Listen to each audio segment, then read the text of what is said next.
Open your ears, sharpen your eyes. The pursuit of truth just got digital.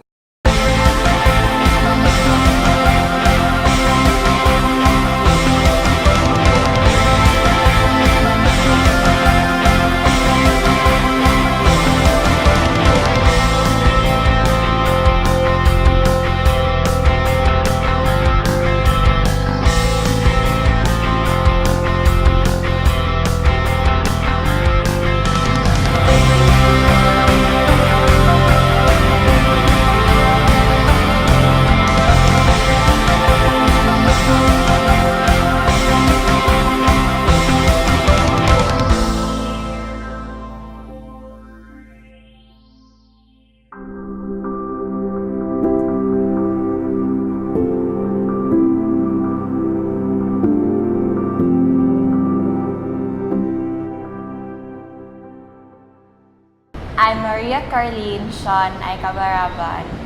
My friends call me Carlene. My full name is Sidlacan Teresa S. Baluyos. People call me Teza. I'm a second-year Bachelor of Science in Information Systems student and currently the Secretary of the Computer Studies Student Council. Ako si Marcelino Kahid Jr. I submitted Youth is Wasted on the Young artwork. I am Hensel Principaya, a BSBA student, third year.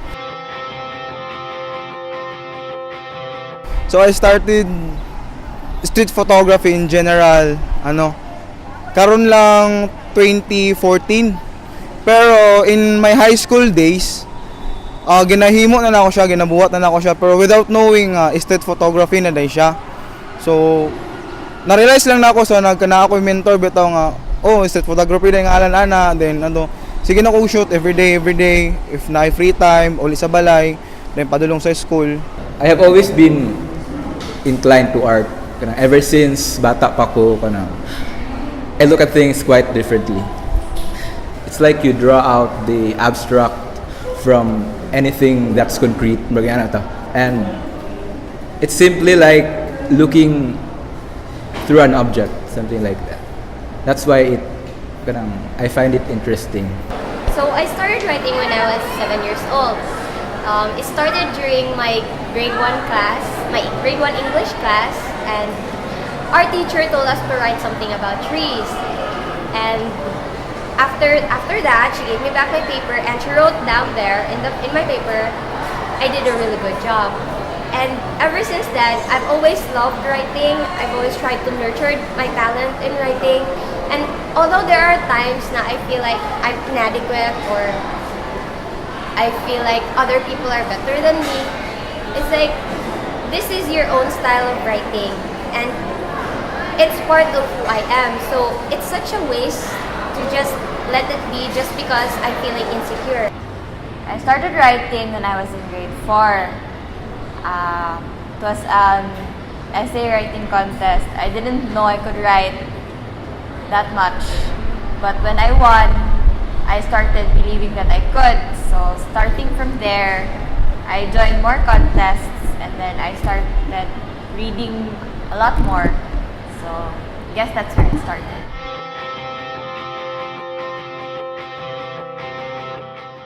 Sa photography,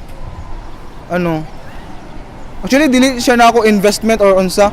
Basta ang photography sa ako kay free relaxation or therapy na ako siya if stress or ana, para lang malingaw ko nya, mawala nga akong feelings bitaw nga bragi kapoy ko. Na mag-shoot na dayon ko. Dayon usay ga sulat-sulat og tula, dayon drawing. It's drawing out the abstract from anything that's concrete. It's more, ako mga art, it's more on life issues, something like that. So, gusto lang ko ma-inspire sila. Whenever I'm like really sad or when I love someone, I write about them. And for me, it feels like whenever I'm writing about my sadness or my happiness or my love about someone, it feels as if I'm embedding those feelings on paper or wherever I'm writing them. And it's just nice that when the feeling is the feeling has passed and when you return back to your old writings and you read about them and you no longer feel the same way, it's like you think to yourself, not, oh, I used to feel about this way about someone. And so for me, it's like literature is helping us cope, and literature is helping us make history. I've been reading books since I was very young. I was in grade 5 when I started reading Harry Potter. And I really loved Harry Potter. So because of Harry Potter, I started writing. So that was grade school. I won my very first essay writing contest. And I was very happy. When I got to high school, I realized that I could write better. And then there were people who motivated me to write. So yeah, I started writing. And then last summer, I started writing more. I went to Iligan. And then, basically what inspires me is the experiences I have every day and the people that I meet. And in relation to the kind of things I write to immortalize the people around me.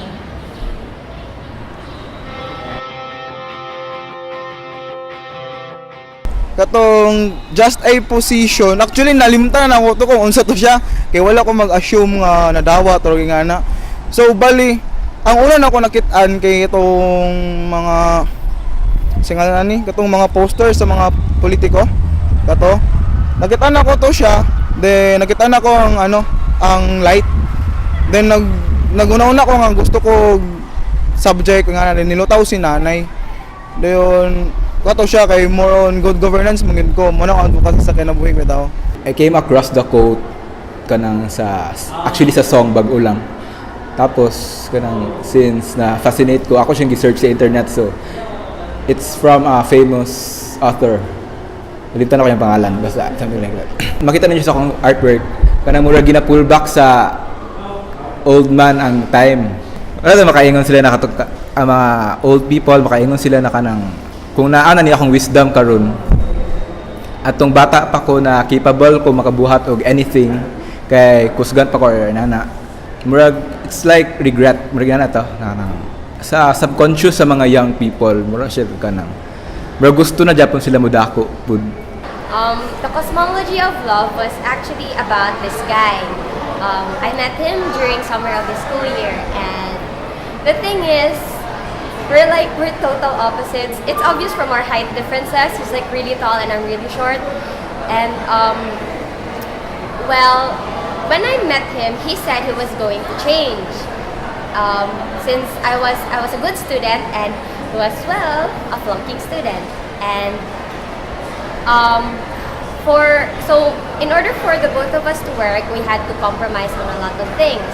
We had to look past both of our faults and each other's faults, and we had to emphasize the good parts in the both of us.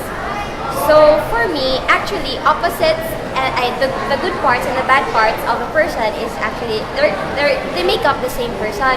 So if you can't accept the good and the bad part in something, you can't fully appreciate.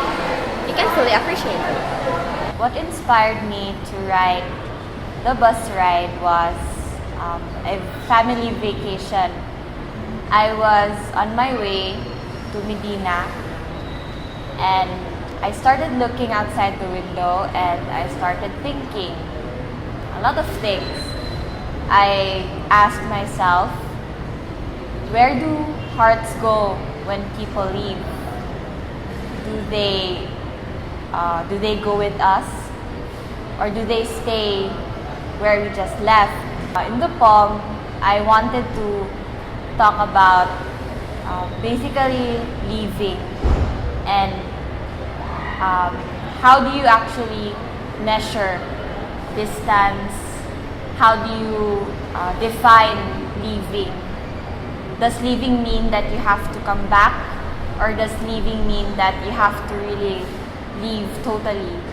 And do you take your heart with you wherever you go, or does it stay with the people that you love, the people that you care about?